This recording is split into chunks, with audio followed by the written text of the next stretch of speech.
गुरु प्यारी साध संगत जी, आप सभी को राधा स्वामी जी। संगत जी, यह साखी बड़े महाराज जी के समय की है। उस समय एक बहुत बड़ा धनवान सेठ था। उसका एक पुत्र था जो हमेशा से ही अपने पिता के कहे अनुसार चला करता था।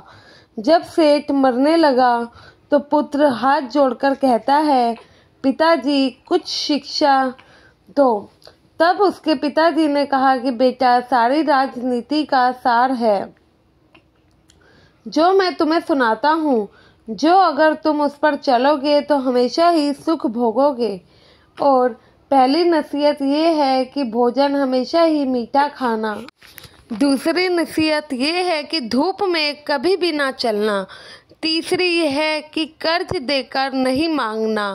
और चौथी और आखिरी नसीहत है, धन की ज़रूरत पड़े तो दोपहर दिन चढ़े मस्जिद के नीचे से खोदकर खजाना निकाल लेना। अभी इन चारों बातों का सिद्धांत या अर्थ सेठ ने अपने बेटे को नहीं बताया था कि जब तक वह इस दुनिया से ही चल बसा। अब सेठ के बेटे ने अपना पिता के बताई हुई बातों का अर्थ बहुत ही गलत निकाल लिया। जो उसे बाहर अर्थ प्रतीत हुए थे वो धारण कर लिए और रोज ही पंचरंगी मिठाइयाँ खाने लगा। जिन बाजारों से वह निकलता सभी रास्तों में तंबू लगवा दिए ताकि वह छाया में चल सके, और बारिश और तूफान से अगर तंबू फट जाते तो उन्हें सिलवा लेता या फिर नए लगवा देता। इस तरह उसने बहुत ही सारा पैसा भी खर्च किया और किसी को उधार या कर्ज देता तो मांगता भी नहीं था और इसलिए कोई उसे वापस भी करने नहीं आता था। धीरे धीरे ऐसे सारा धन उसका ख़त्म हो गया। एक दिन ऐसा आया कि वह बिल्कुल ही कंगाल हो गया और परेशान होकर मस्जिद को खोजने लगा।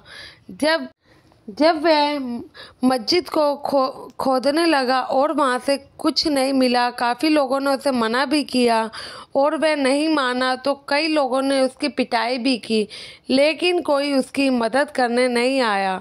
अब मामला मजहदी था तो मामला काफ़ी गंभीर हो गया। एक दिन उस सेठ से मिलने उसका कोई पुराना मित्र आता है।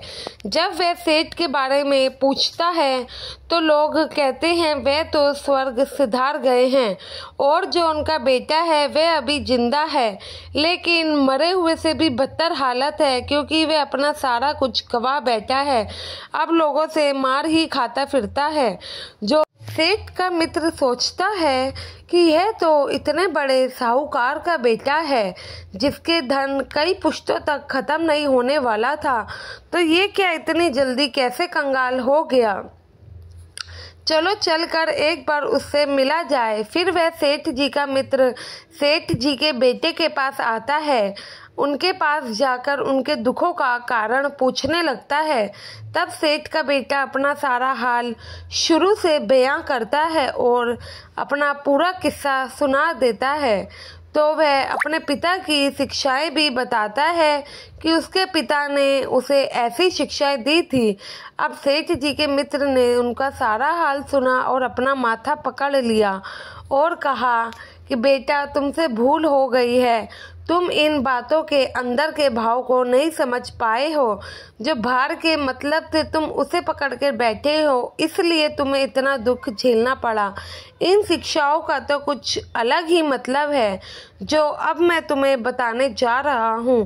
पहले जो तुम्हारे पिता ने यह कहा था कि मीठा भोजन खाना, तो इसका मतलब था कि जब अच्छी तरीके से भूख लगे तभी खाना, क्योंकि बिना भूख के तो कुछ भी अच्छा नहीं लगता है। और तुम भूख में सूखी रोटी भी खाओगे ना, वह भी मीठी लगेगी। दूसरा, छाया में चलने को इसलिए कहा था कि सूरज उगने से पहले ही तुम्हें उठ जाना है और दुकान पर पहुंच जाना है। सूरज छिपने के बाद अपनी दुकान से घर को लौटकर आना। अब तुम्हारे पिताजी ने तीसरी बात कही थी कर्ज की।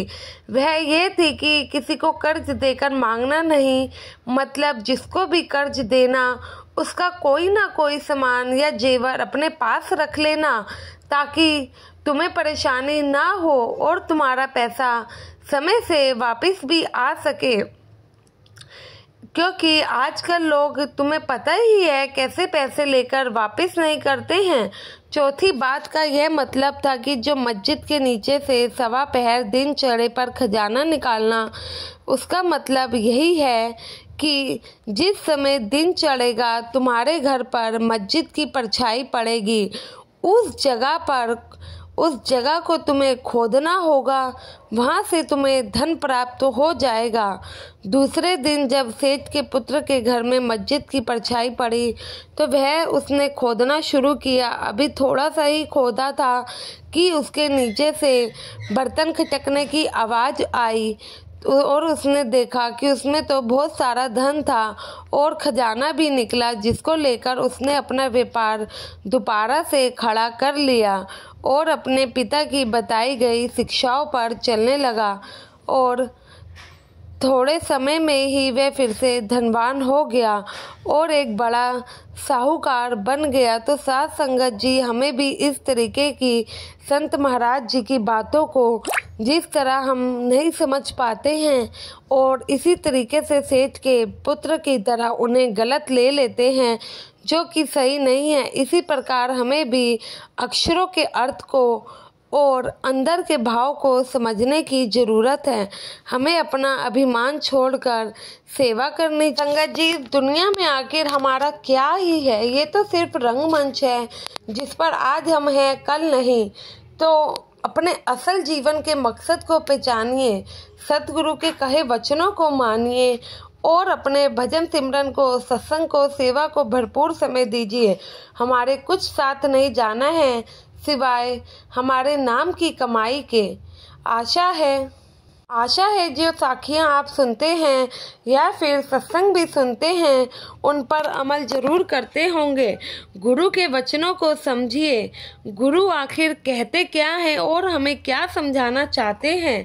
आशा है अगर आपको ये साखी पसंद आई हो तो संगत के अपने इस चैनल को सब्सक्राइब जरूर करके जाएं और कमेंट में राधा स्वामी भी ज़रूर लिखिएगा जी। राधा स्वामी जी।